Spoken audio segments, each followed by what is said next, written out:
Welcome everyone to this special event. We are honored to present Judith Butler for the closing conference of the International Congress on Politics and Narratives on the Body. On behalf of the organizing committee, I'd like to thank Judith Butler for her generosity and for participating with a fundamental contribution to academic studies. I may also add that at the end of this year, 2021, she will receive the Honoris Causa at the National University of Córdoba in Argentina, one of the collaborating institutions of our event. I'll briefly share with you Judith Butler's biography. She is a Maxine Elliott Professor at the Department of Comparative Literature and the Program of Critical Theory, Emeritus, at the University of California, Berkeley. She received her PhD in philosophy from Yale University in 1984. She is the author of several books, including Gender Trouble, Feminism, and the Subversion of Identity, Bodies That Matter on the Discursive Limits of Sex, Precarious Life, Powers of Violence and Mourning, Undoing Gender, and the Force of Nonviolence, among others. Her books have been translated into more than 27 languages. She was a researcher of the Andrew Mellon Foundation grant and received the Andrew Mellon Award for Distinguished Academic Achievement in the Humanities. She founded and collectively directed the Critical Theory Program and the International Consortium of Critical Theory Programs at UC Berkeley. She served as acting chair of the Department of Gender and Women's Studies and on the Executive Council of the Modern Languages Association, where she chaired the Committee on Academic Freedom. Judith Butler has been actively involved in several human rights organizations. She served in the Center for Constitutional Rights in New York and the Advisory Board of Jewish Voice for Peace. Today, Judith Butler will be speaking to us about endangered scholars, academic freedom, and critique. Thank you very much, Judith. Hello, I'm sorry not to be able to be there today, but I'm sending this recording as a contribution to your colloquium. I've been thinking recently about the global attacks on gender studies, something I've been tracking for some time, but also the situation for endangered scholars who are forced to leave their universities and indeed their countries because of their extramural views or because of the content of their scholarship.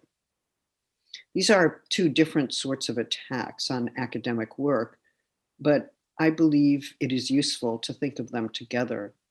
I'm aware that in France recently, there is now a campaign against critical race theory, which is constructed as a phantom figure of the destruction of civilization or the indoctrination by the left, or a dangerous import coming from the United States or other locations outside of France itself.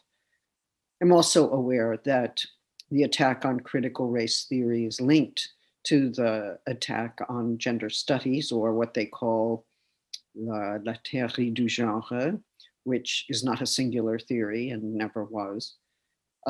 These phantoms, these figures, are nevertheless rhetorically vibrant, and they stir fear, they gather popularity, and they produce an anti-intellectual and anti-left reaction that constitutes, in my mind, a fascist trend, one that is supporting various increasingly authoritarian regimes throughout Eastern Europe, Western Europe, Latin America, and my own country, of course, in the form of the former president.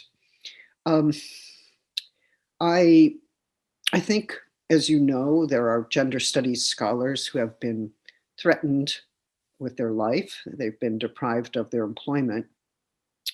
And because we are faced during this time with a broader question, what are the obligations of universities toward those who work within those walls?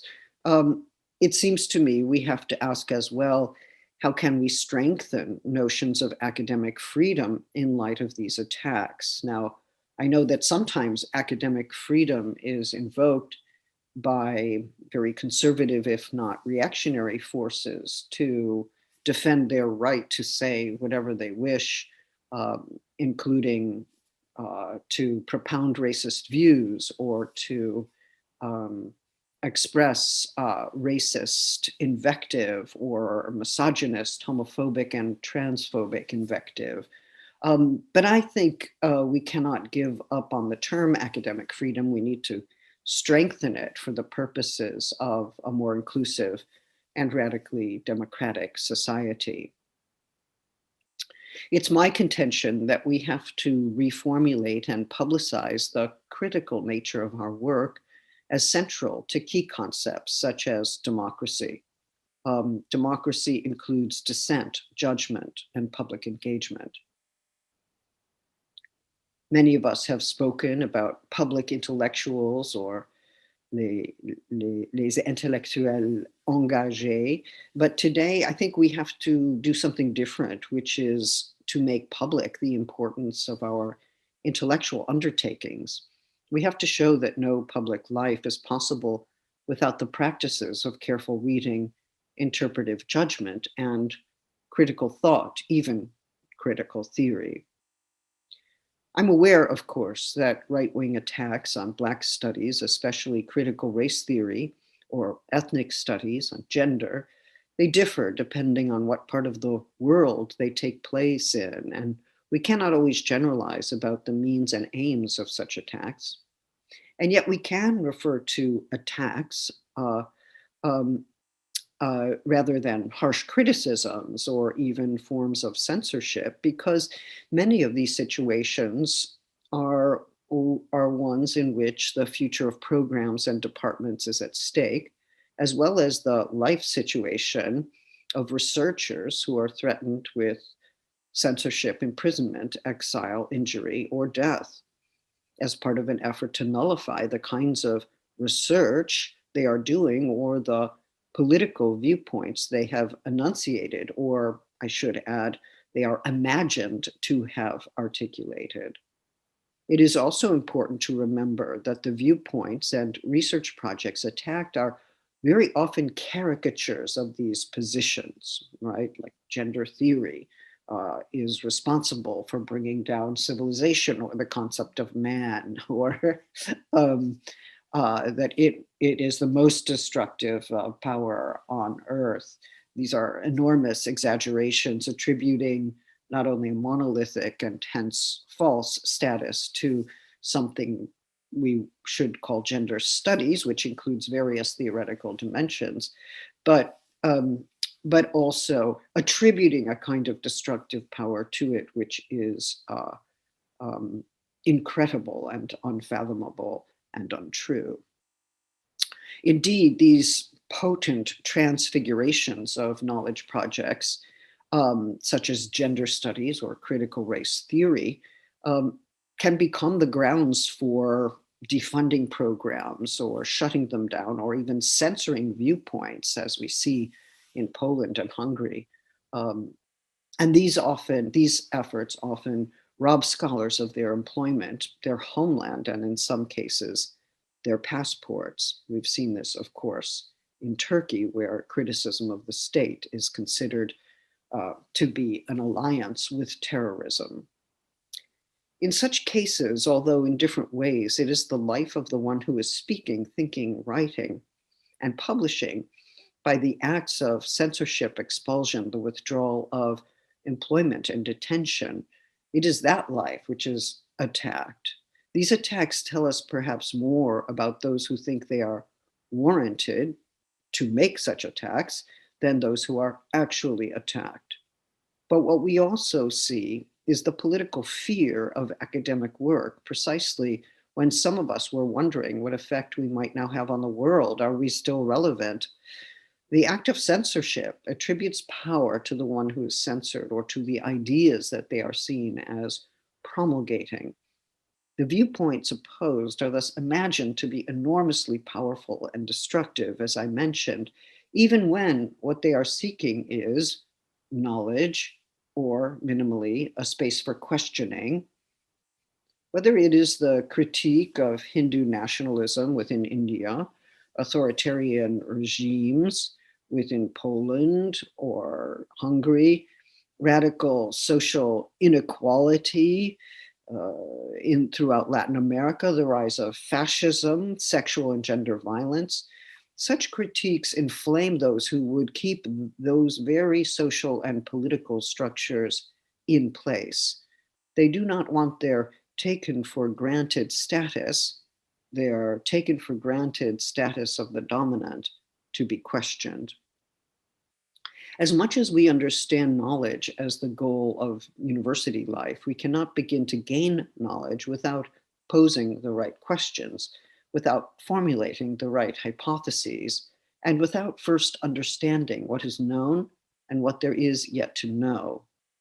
The interrogative mode, the questioning mode, is not exactly overcome as we start to learn more, since as we learn more, we refine or reformulate the questions with which we begin.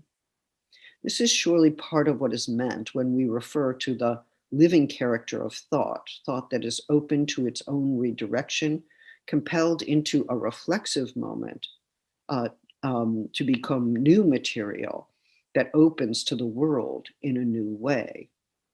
We refer to living thought, but the open question is also bound up with the living character of the one who poses the question. Questioning is one way to live. And this is one reason why the attacks on scholars and researchers are at once an attack on their person and their thought and their life worlds. The living being who calls into question a political and social reality as unjust puts their lives into the question and on the line. The censors know that life and thought are bound together, which is why the way to stop the thought is to arrest the person, that which gives life to the thought, that life that has determined itself in the form of the question. Those who censor and restrict academic inquiry into matters of injustice know that the free operation of thought leads to dangers for them. So even in their attacks, they acknowledge the transformative character of knowing, of knowledge projects. That claim is implicit in their denunciations. So shall we perhaps more explicitly seek to own that very insight as our own and to clarify what it means to be involved in a knowledge project that has social transformation as its aim. You may remember the very end of Frantz Fanon's Black Skins, White Masks, when he offers a kind of prayer, or rather an encomium to the questioning life. He is trying to live as a Black man within a racist Europe, and he's trying to question, savoring the question, worried that one day the question may stop. It is as if his life depends upon the question form. The ending of that text is odd, since neither God nor theology in general have played much of a role in the previous 230 pages.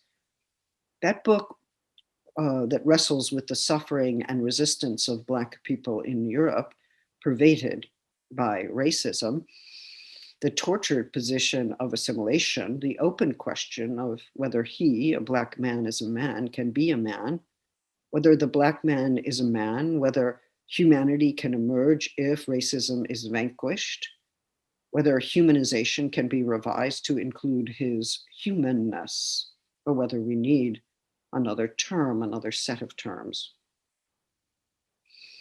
To do this, Fanon stretches grammar as a way to contest the settled rules that organize thought, and to permit for the thought of something new.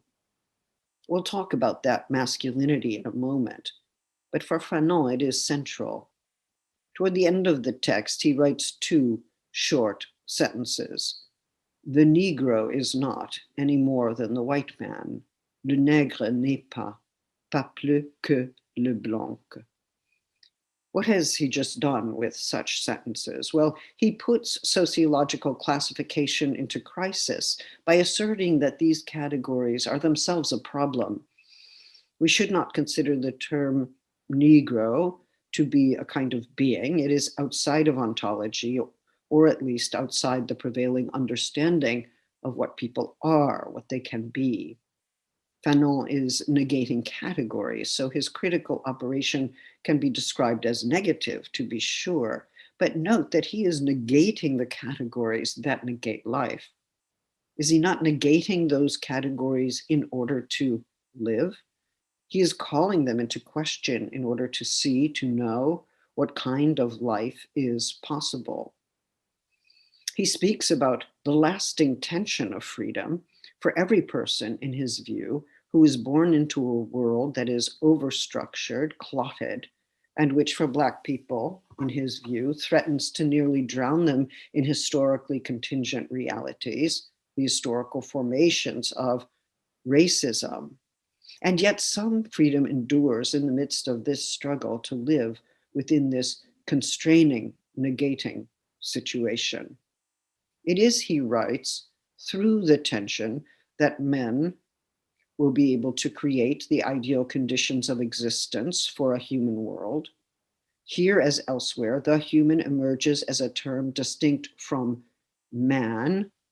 It emerges in and as a relationship to the world. And here his view is quite close to Simone de Beauvoir in the ethics of ambiguity. To be human requires a world, is not thinkable without a world. He proceeds, superiority, inferiority, not even a full sentence, just two words juxtaposed, questioned. And then a new question comes forth from these two terms put into question. Why not the quite simple attempt to touch the other, to feel the other, to reveal the other to me? Are we missing a link, or do we simply not know how to see it? Fanon is asking about the possibility of a tactile relation to another, a form of proximity he has been reflecting on throughout his book, the question of what humanity might emerge in the context of interpersonal exchange once racism is vanquished.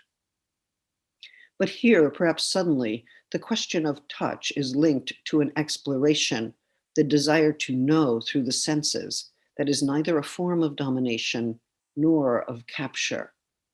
And as this text comes to a close, he has nothing but questions to offer, and yet they become positions, although it remains unclear to whom the question is posed and who is there to listen. I'm giving you the English, and I quote, "Was my freedom not given to me then in order to build the world of the you, le monde du toi?" Well, we have heard briefly about the human world, but now we are told it is the world of the you. Whatever world this is, it is one that opens toward another who is a familiar you, or perhaps an indefinite number of those yous. It seems that freedom is neither aimless nor destructive, even though Fanon has, especially in the attacks on Black studies and critical race studies, been figured as destructive. The freedom given to him is a freedom to build not his own world, but a world in which to touch and know another, and so precisely not to be locked away, encased within a racial category. To be in those relations is to break out of the historically entrenched categories in order to reach another, an indefinite set of others, the world of alterity, and to build a world that can support that reach, that touch, that creation. At the conclusion of this study, he writes, I want the world to recognize with me the open door of every consciousness. In the French, there is no door It is the open dimension of every consciousness, but I understand why a translator might insert that door. And then after a graphic break between paragraphs, he writes, "My final prayer, oh, my body, make of me always a man who questions." This final prayer is not directed to God, but to his own body, as if the body ultimately holds the guidance he needs. Make of me a man who questions. His prayer is not to have questioning shut down. His prayer is that his body will not let questioning be shut down, that it will make of him someone, a man who questions, or it will, in making him into one who questions, let him live. So let us then close this first part of my talk with what we already know about scholars at risk, endangered scholars, threatened schools of critical thought. It is the living being who questions, and the elimination of the question strikes at the life of the one who questions. You will forgive me for having engaged my profession as a humanities professor. I do so in order to draw the link between questioning and life, for that link is already at stake when scholars lose their jobs, universities lose their programs, and instructors are laid off because of the questions they pose, the presuppositions they call into question in order to advance a more livable and just form of life.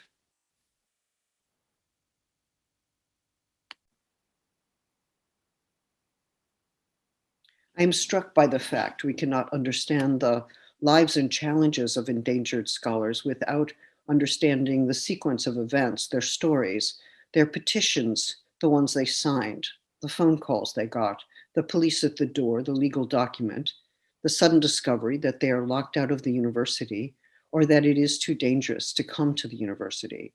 In other words, getting fired, censored, threatened, or expelled takes place through a sequence of events where interpretations and judgments have been made and executed. In such cases, an interpretation based on evidence is crucial, not just in a court of law, but in a humanities classroom, where the point is to learn how to work with a text, to understand how it communicates what it does, and what relationship to the world it seeks to open. Fanon suggests that this questioning is a matter of life and death, or building a human world, or letting the world dissolve into inhumanity. But he also points to a kind of freedom that is helpful for us to remember as we broach the question of academic freedom.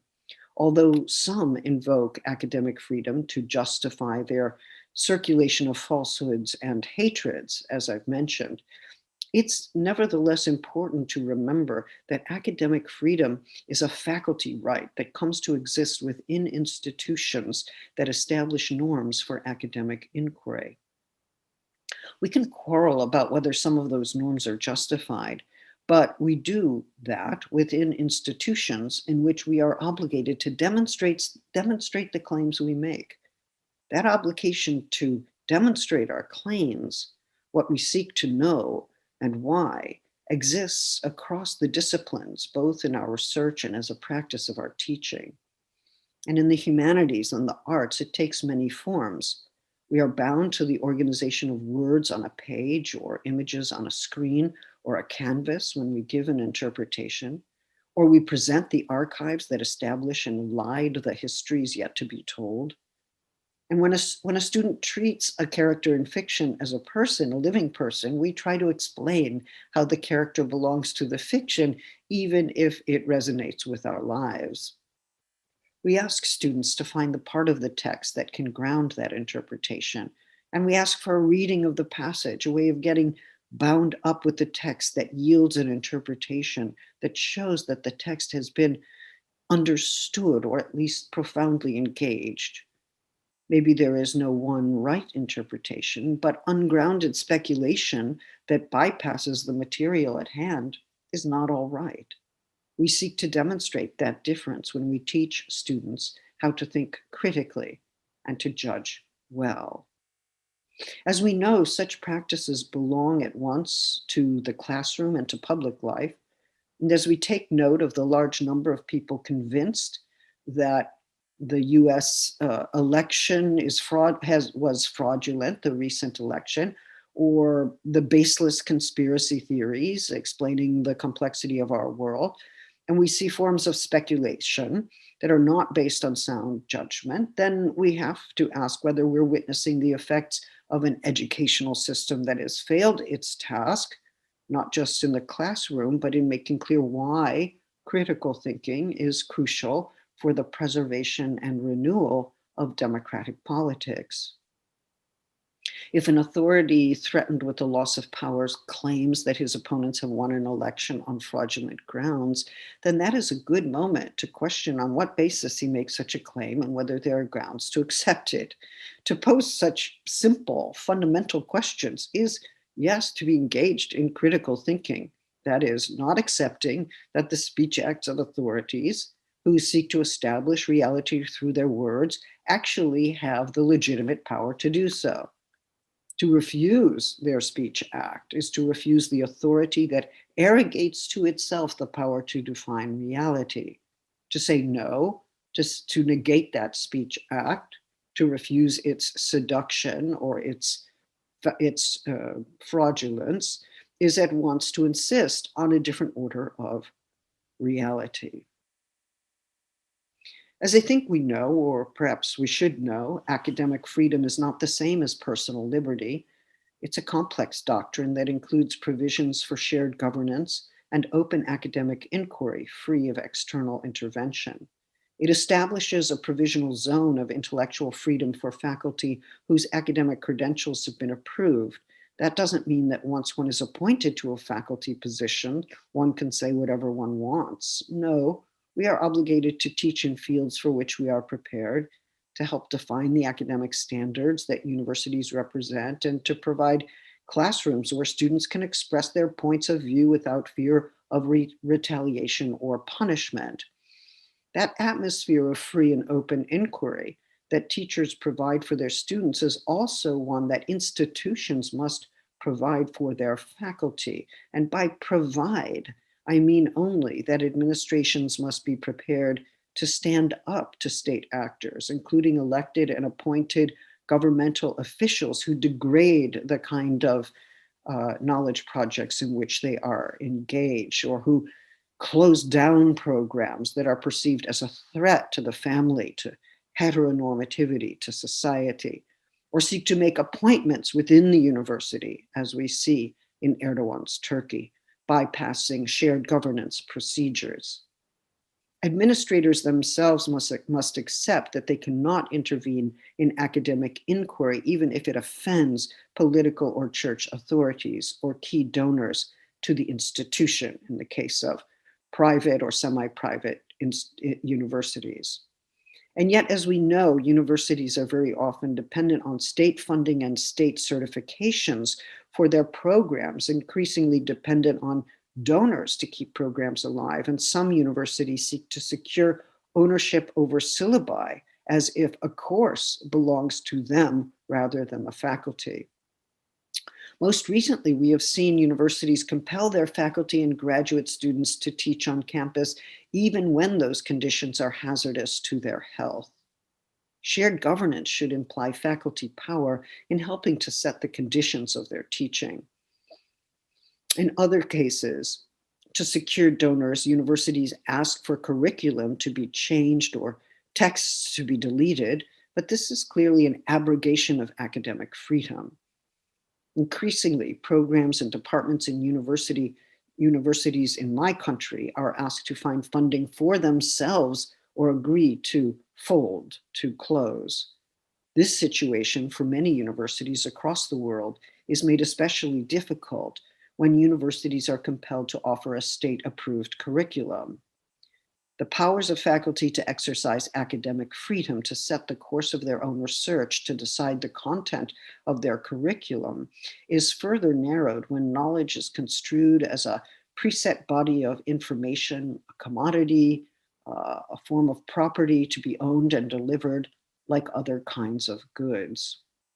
Indeed, when knowledge is pre-formatted, Faculty can be reduced to vessels whose job it is to relay information already established as valuable, bypassing the essential dimension of reading, interpretation, judgment, selection.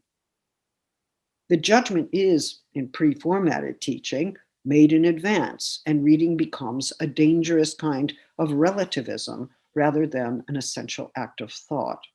And faculty members lose their freedom, that is, their academic freedom, which requires the open field of critical inquiry, where the exercise of critical judgment is not only supported, but cultivated. Most recently, attacks on higher education from reactionary powers object to critical studies of all kinds, whether critical educational studies, critical prison studies, or critical theory. It does sometimes seem like a joke when critical becomes an obligatory prefix to whatever one is studying.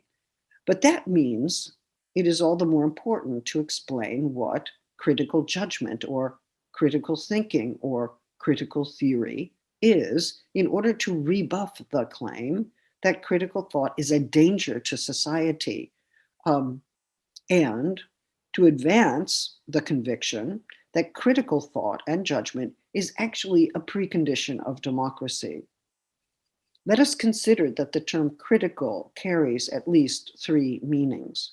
What is critical belongs to a crisis, demanding an action or intervention, a turning point where matters can get better or worse. What is critical is also that which calls into question a set of presuppositions that have been considered sacrosanct or taken for granted, and whose justification has not been examined at all. In the second sense, a critical approach is one that asks about the justification for how things are, even when defenders of the status quo do not want those kinds of questions posed. Some regard this second operation of critical thought as destructive because it unsettles accepted presuppositions. Indeed, all along the political spectrum, we hear that critique is negative, caricatured as a disposition to unsettle everything just for the fun of it or for nihilistic reasons. That is not the case. More often, its negative or destructive character is highlighted when it interrogates social institutions like the heteronormative family, the authority of the church, or the naturalized status of capitalism or racism. I sought to show in Fanon that negation served the purposes of a more livable and just way of life, a world characterized by radical equality. I suggested that this opens up a third sense of what is critical that pertains to the very idea of education as it relates to the basic precepts of democracy. What if critical thought, perhaps, is precisely the name for a kind of freedom without which the university cannot survive? What if it is another name for the kind of open inquiry that is willing to pose questions in the face of dogma and superstition, even in the face of losing one's job or becoming subject to state censorship or detention? Those academic forms of inquiry that ask about the settled forms of gender, including the gender division of labor, the disproportionate number of women who are illiterate or impoverished, the pervasive character of sexual harassment and violence, the reduction of gender to the sex medically assigned at birth, the intersection of race with gender and class in the context of a prison industrial complex.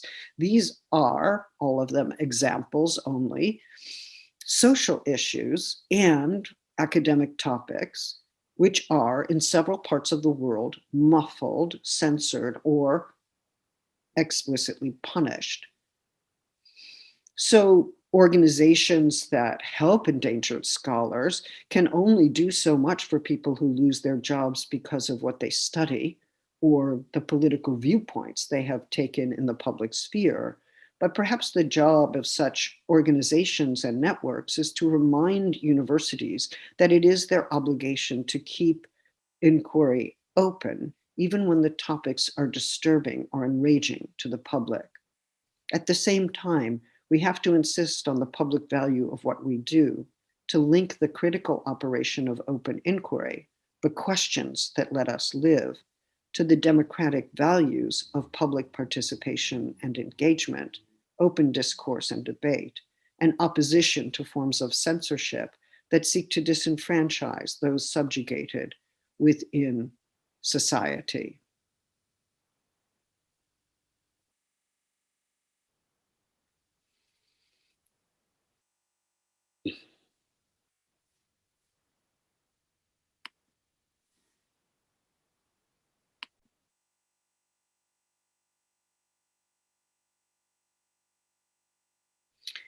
I've already spoken perhaps longer than I intended about critical thinking and its relation to public life and democratic ideals, about the constraints imposed by censorship and the lives imperiled by virtue of exercising academic freedom and extramural rights of political expression.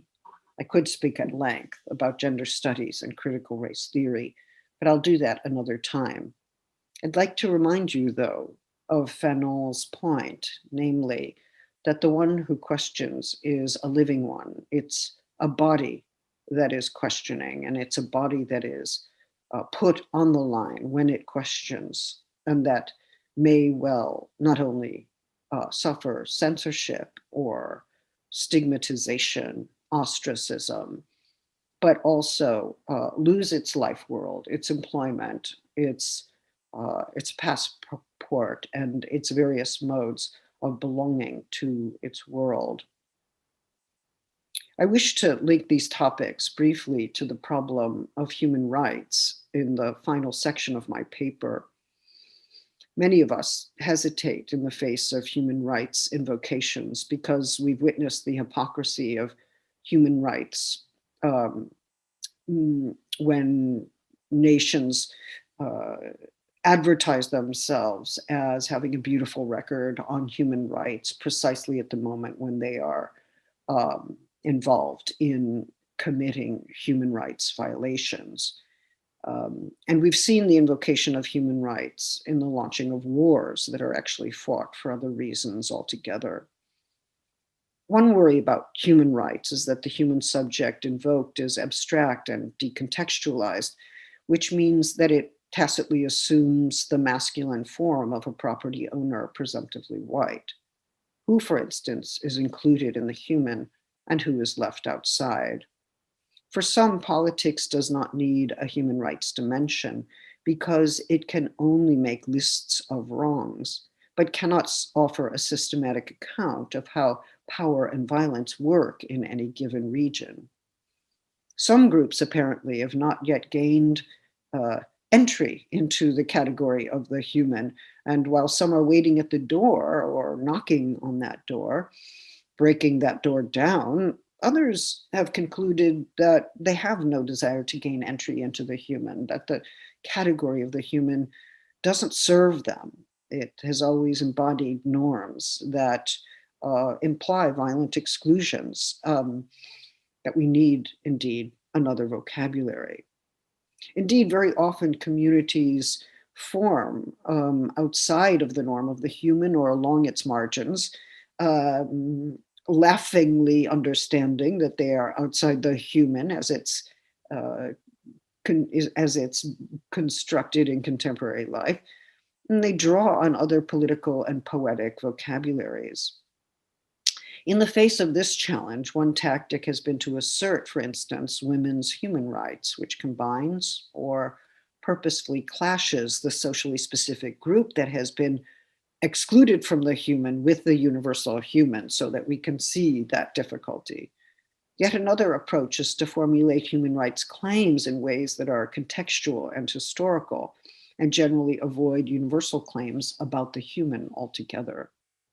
When framed that way, the claim can be local and even identitarian, but it can also form a link in a chain of transnational solidarity. Samuel Moyn has argued provocatively that human rights discourse emerges mainly in the aftermath of social movements, when more radical visions have been abandoned, and that it bears the traces of disenchantment and disempowerment. It's a weak political vocabulary. Yet others, Jasbir Puar among them, claim that human rights is an imposition of Western values in the service of cultural imperialism, arbitrarily and inconsistently invoked when it serves the economic and social advantage of a first world government. Lastly, others now ask whether the framework of human rights is relevant or even dangerous in the age of the Anthropocene. To some critics, human rights seem emphatically anthropocentric, and so reproduce a version of the world where human life is at the center, considered superior to other animals and life forms, and where the ecological conditions of life, which are themselves living processes, seem not to have rights at all. Although scholars of environmental governance have debated for years whether trees and oceans can have rights or whether rights claims are too intimately tied to the human, those questions are still open and pressing. So one question is whether human rights could be formulated in light of climate change, which would both displace the anthropocentrism of human rights and underscore the duty to protect the environment or to cease all forms of damaging interference into the environment.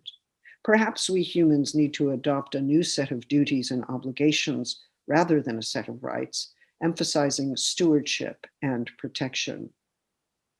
Human rights can be part of this picture if they are reformulated in light of all of these pressing questions.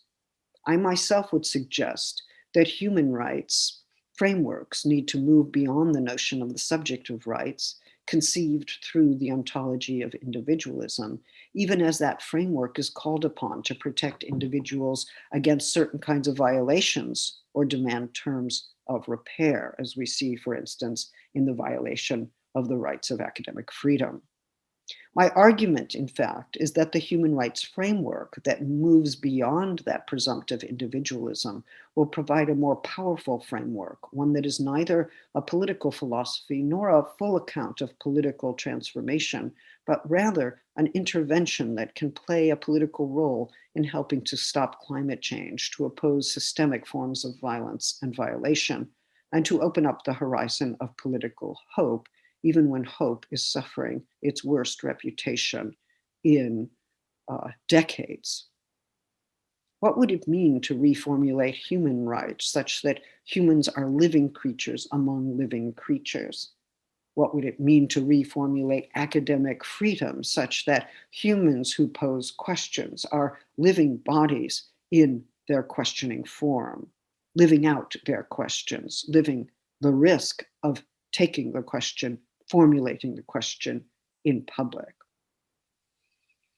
A human life continues to live on the assumption that the conditions of livability are met, such as shelter and water and healthcare, access to drinkable water, breathable air.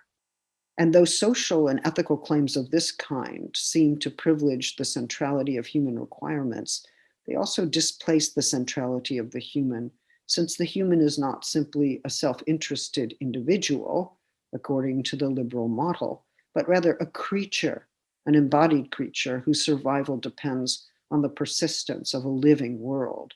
A living nature and a living world surely include people, but also all kinds of living beings, plant and animal life, the built environment, land, water, and air, the complex physical, chemical, aesthetic, and cultural processes that are part of the entire complexity that we call the earth. So what I would say is that human rights activism only makes sense in the context of a social movement that seeks to address the fundamental structures of power, whether they are settler colonialism, extractivism, apartheid, or genocide. If we object to the reduction of politics to human rights, then the answer is to resituate human rights within a global movement. And I would say the same about academic freedom. Academic activists like Homa Hudfar have started collaborative efforts to develop a transnational account of human rights, as laid out in her lecture, Critical Thinking as a Transnational Right. So in my final remarks, I want to suggest that critical thinking, the hallmark of academic inquiry and academic freedom is a transnational right. Hoodfar, an anthropologist at Concordia University, whose scholarly field is women in Islamic societies, was detained for 112 days in Iran's notorious Evian prison, accused of opposing the state and promulgating feminism in 2016. In prison, she wrote a book in her mind and used the wall of her cell to write invisible pages with her hand. She turns the interrogation into a kind of critical questioning process. She used every interrogation session to teach her prison guards and interrogators the meaning of academic freedom, consigning each one to memory, each one of her lessons to memory. In prison, she developed her transnational vision of academic freedom as a right based on conventions and contracts that derive their legitimacy from the ways in which academic freedom serves the public good. In her view, the conventions and agreements that stipulate academic freedom do not have to be based within the nation state or be ratified by any state. Their legitimacy, in fact, cannot come from states that too often abrogate the principles that they espouse. For Hoodfar, the legitimacy of academic freedom emerges from a transnational understanding of how academic freedom constitutes a public good and how educational institutions that are based on that right, that preserve that right, can serve the purposes of a global solidarity movement for open inquiry. At its best, human rights answers to the desire, the wish, to hope again. We do not have to base human rights on a settled conception of the human or the individual, nor do we have to assimilate human rights to personal liberty or rights of property, as some have done. And we do not have to depend on existing states to ratify and legitimate academic inquiry or academic freedom, or indeed human rights. What we call a right is the supported power to belong to a world in which open inquiry is supported and protected, where the body, the living being, is at stake in what is thought. In this way, it is right to belong to and to live within a livable world, one that depends on public and institutional support. When these codified understandings are betrayed, so too is there a break in social relations, the obligations we owe one another to make and preserve a world for the open-ended community of life. I'll stop there. Thank you very much.